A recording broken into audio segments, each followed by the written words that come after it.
नमस्कार, आप देख रहे हैं देश न्यूज और आपके साथ मैं हूं रानी नागर। खबरों की शुरुआत करें उससे पहले एक नजर हेडलाइंस पर।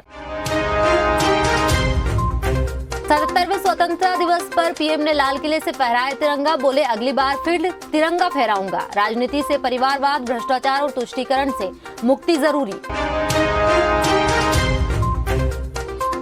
76 जवानों को मिलेगा वीरता पुरस्कार, राष्ट्रपति द्रौपदी मुर्मू ने दी मंजूरी। इसमें 4 कीर्ति और 11 शौर्य चक्र सहित 52 सेना मेडल शामिल। 77वें स्वतंत्रता दिवस पर सीएम शिवराज ने फहराया तिरंगा, भोपाल में बोले सीने में एक कसक, आजाद तो हुए लेकिन अखंड भारत नहीं मिला।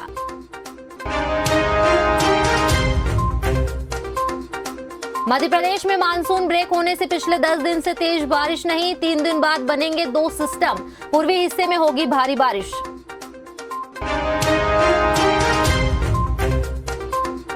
अस्सी की उम्र में भी काम कर रहे अमिताभ बेटे अभिषेक बोले पापा को काम से मोहब्बत है, इसलिए उन्हें नहीं होता वर्कलोड फील। अब खबरें विस्तार से। राष्ट्रपति द्रौपदी मुर्मू ने 77वें स्वतंत्रता दिवस की पूर्व संध्या पर सशस्त्र बलों और केंद्रीय सशस्त्र पुलिस बलों के कर्मियों के लिए 76 वीरता पुरस्कारों को मंजूरी दी है। इनमें 4 कीर्ति चक्र और 11 शौर्य चक्र शामिल है। 11 शौर्य चक्र में से 5 मरणोपरांत है। वहीं इनके अलावा 2 बार 2 सेना मेडल, 52 सेना पदक, 3 नौसेना पदक और 4 वायु सेना पदक को भी मंजूरी दी गई है। अशोक चक्र के बाद कीर्ति चक्र और शौर्य चक्र भारत के दूसरे और तीसरे सबसे बड़े शांतिकालीन वीरता पुरस्कार है। 77वें स्वतंत्रता दिवस के मौके पर देश की प्रमुख इमारतों को तिरंगे की रोशनी से सजाया गया है। सोमवार को दिल्ली के इंडिया गेट से लेकर हैदराबाद की चार मीनार तक तिरंगे की रोशनी में नहाए नजर आए। मुंबई के गेटवे ऑफ इंडिया से लेकर केरल में तिरुवनंतपुरम के एयरपोर्ट की बिल्डिंग को तिरंगे रंग की रोशनी से जगमग किया गया है।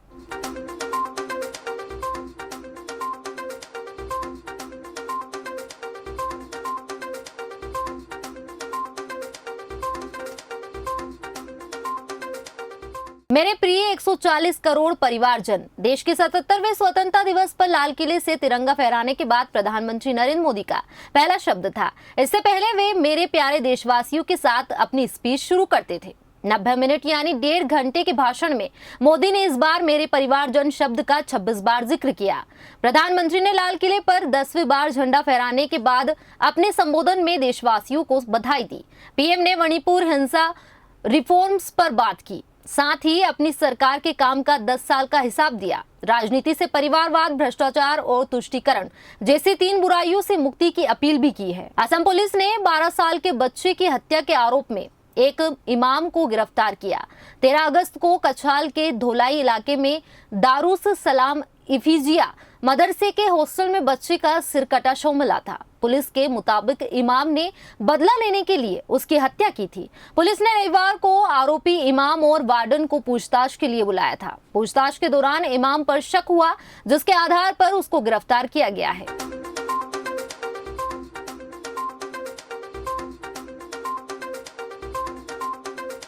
देश 77वां स्वतंत्रता दिवस मनाने जा रहा है। जश्न आजादी के इस पर्व की पूर्व संध्या पर मध्य प्रदेश की सरकारी इमारतें, मंदिर, ऐतिहासिक स्थल, पार्क और डैम तिरंगे की रोशनी से जगमग उठे हैं। इंदौर के राजवाड़ा से लेकर भोपाल के मिंटो हॉल, खंडवा के इंदिरा सागर बांध, उज्जैन का महाकाल मंदिर, नर्मदापुरम का तवा डैम और रेलवे स्टेशन रोशनी से नहाए हुए हैं।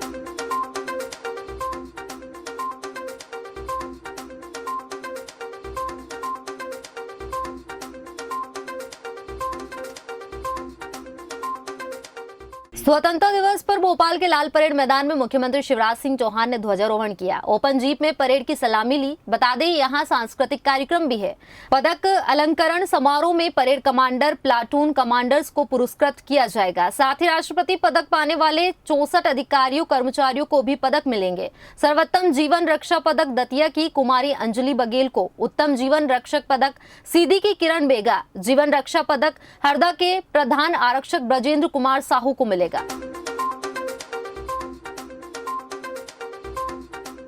यूरोप में सबसे लंबा और सबसे एक्टिव इटली का माउंट एटना ज्वालामुखी एक बार फिर से फट गया है। इससे निकलने वाली राख कई किलोमीटर तक फैल गई है। इसकी वजह से सिसिली शहर के कटानिया एयरपोर्ट को बंद कर दिया गया। यहां आने वाली फ्लाइट्स या तो कैंसिल हो गई या उन्हें डाइवर्ट किया गया है। इसके अलावा सड़कों पर राख बिछी होने की वजह से प्रशासन ने 48 घंटों के लिए मोटरसाइकिल और साइकिलों के इस्तेमाल पर पाबंदी लगा दी गई है।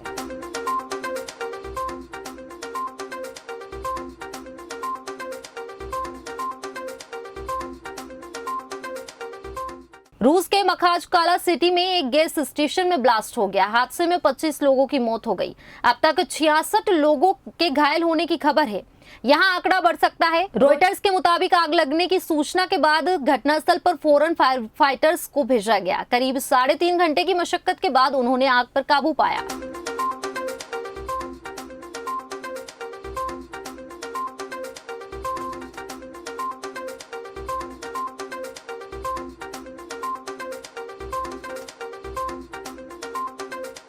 वेस्टइंडीज दौरा युवा विकेटकीपर ईशान किशन और अनुभवी संजू सैमसन के लिए निराशाजनक रहा। संजू तो बतौर विकेटकीपर बल्लेबाज में महज 13 रन ही बना सके।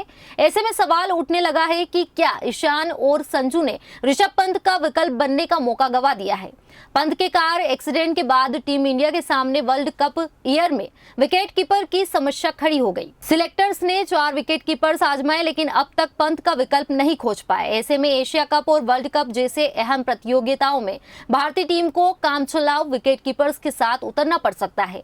हालांकि यहां पंत की फिटनेस पर निर्भर करेगा। फिलहाल खबरों में इतना ही। आप बने रहिए देश न्यूज के साथ। नमस्कार।